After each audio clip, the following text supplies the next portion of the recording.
Então vamos lá, Fernando. O que é qualidade de sono que eu estava falando no começo da entrevista? Bom, a qualidade de sono é um conceito amplo, né? Então, um conceito que envolve vários fatores que devem ser avaliados, desde tempo de sono até eficiência do sono.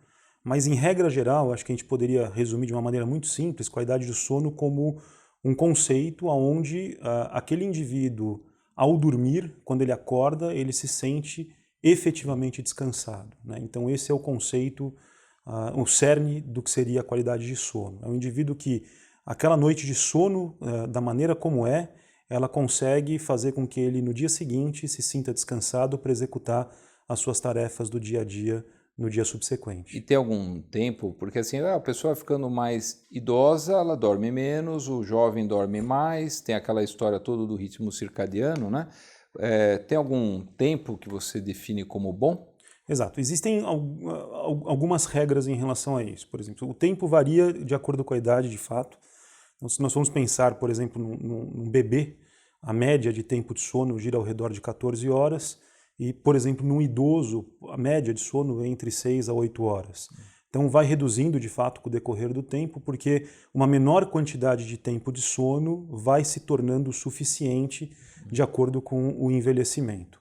Para um adulto, numa idade aí que gira ao redor dos 30 ou 40 anos de idade, uma boa média de sono variaria então ao redor aí de 6 também a 8 horas de noite de sono. Mas a quantidade de tempo não é suficiente. A qualidade do sono, além da quantidade, é um outro fator muito relevante. E, Fernando, só para a gente, de uma maneira leiga, né? Ele é importante para a recuperação física e mental do nosso corpo, né? Porque quando a gente dorme é o momento que existe uma faxina corporal e uma parte de recuperação. É como se fosse um metrô, né, que não vai ter uso, e aí é a hora que eu vou mexer nos trilhos, vou fazer as reformas que não tem movimentação.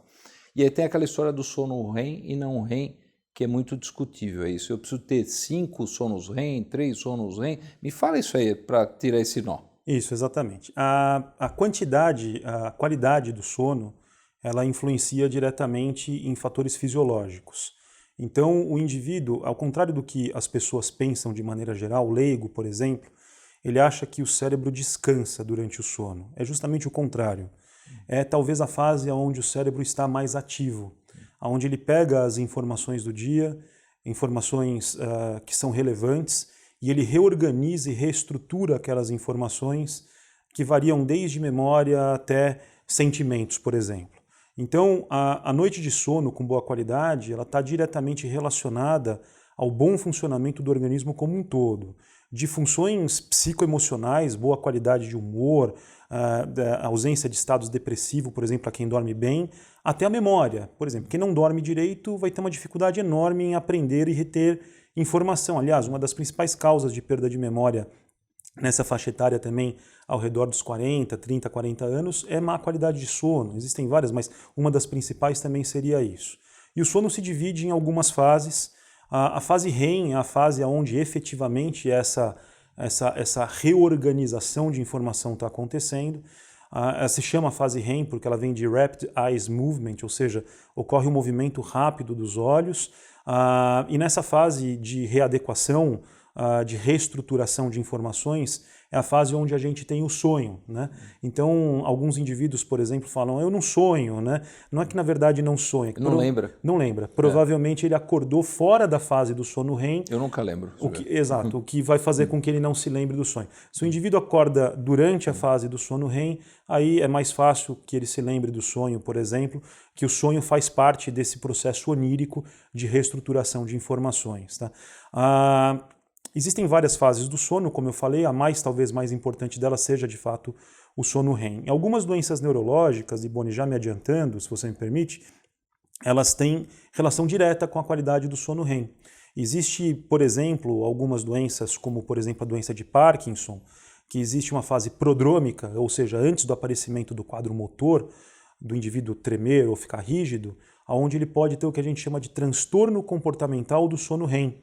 É aquele indivíduo que ele perde a inativação motora, porque durante a fase do sono REM, apesar do cérebro estar muito ativo e reorganizando aquelas informações, existe um desligamento do músculo, da parte motora. O indivíduo está no estado de relaxamento máximo. Alguns indivíduos perdem esse desligamento motor, né, vamos chamar dessa forma, e aí ele vivencia o sonho. É como se ele estivesse vivenciando aquele sonho que está acontecendo naquele momento. Então, só para citar como um exemplo aqui, colocar um cenário hipotético, se o indivíduo está sonhando que está, sei lá, pedalando uma bicicleta, ele começa a pedalar durante o sono. E a gente já tem uma evidência clara, científica, muito robusta, de que transtorno comportamental do sono REM tem uma íntima relação com doenças neurodegenerativas. O Parkinson, por exemplo, é uma delas. Olha que legal, então é um sinal de alerta. É um sinal de alerta. Fernando,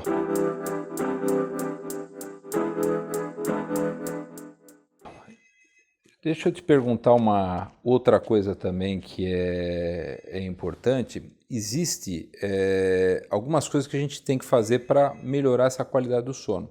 Então, a gente sabe que a telinha azul, ou seja, celular, computadores vão simular o dia, nós temos outras coisas também que atrapalham. E aí me dá um panorama, o que eu tenho que fazer? Vou abaixando a luz da casa, vou diminuindo a sonoridade, o que você acha? Perfeito, as medidas de higiene do sono, né, é o Isso. nome que a gente dá para isso. Existem várias orientações. A principal delas é, de fato, hoje, né, no cenário atual que a gente convive, evitar telas, basicamente é isso, né? Então, como você mesmo disse, a luz azul, existem até alguns celulares que têm um filtro azul, não sei se você já viu, que é para tornar aquela luz um pouco mais quente, né, uma luz menos clara que simula o dia. Ela teria relação, então, alteraria a produção do hormônio relacionado ao sono, que é a melatonina. A gente tem esse ciclo que envolve vários hormônios, o cortisol e etc., mas a melatonina é o hormônio do sono. Então, uma das medidas de higiene do sono seria evitar telas. Não existe um número objetivo em relação a isso, mas a gente orienta que seja evitado telas até 2 a 3 horas antes de ir dormir. Tá? Existem várias outras medidas de sono. Uma delas é utilizar o quarto, treinar o cérebro, né? Ou seja, utilizar o quarto só realmente para dormir. Né? Que existem pessoas que vão lá, comem um lanchinho na cama, alguma coisa nesse sentido. Você vai condicionar teu cérebro que aquele ambiente não é um ambiente de sono. Né? A outra coisa é ir para a cama efetivamente no momento que estiver com sono. Também é uma questão de condicionamento. O tipo de alimentação, então evitar alimento que seja estimulante a partir das 16 ou 17 horas, como cafeína, e aí não é só café, né? Existem outras coisas que têm cafeína que as pessoas, enfim, desconhecem ou ignoram, como por exemplo uma Coca-Cola ou um chá preto é rico em cafeína. Chocolate. Né? Chocolate, por exemplo, etc. Então, evitar alimentos que sejam estimulantes a partir das 16 ou 17 horas. E existe uma recomendação alimentar como um todo, Liboni, que faz parte também das medidas de higiene do sono, que é uma regrinha, né? Evitar comer alimentos que sejam mais pesados até 4 horas antes de dormir e evitar tomar líquidos até 2 horas antes de dormir. Isso visa facilitar a digestão, porque se o indivíduo vai deitar, comer uma feijoada de noite ali, ele vai ter aquele processo digestivo direcionando fluxo sanguíneo para aquela região, então vai prejudicar a eficiência, a qualidade do sono. E se você tomar uma quantidade de líquido muito grande, existe uma chance de ter que levantar à noite para ir urinar, por exemplo, e isso vai fazer com que você também tenha uma perda da qualidade de sono e da sua eficiência. Tá? Então, existem várias outras, é óbvio que isso deve ser individualizado caso a caso, mas como regra geral, basicamente é isso.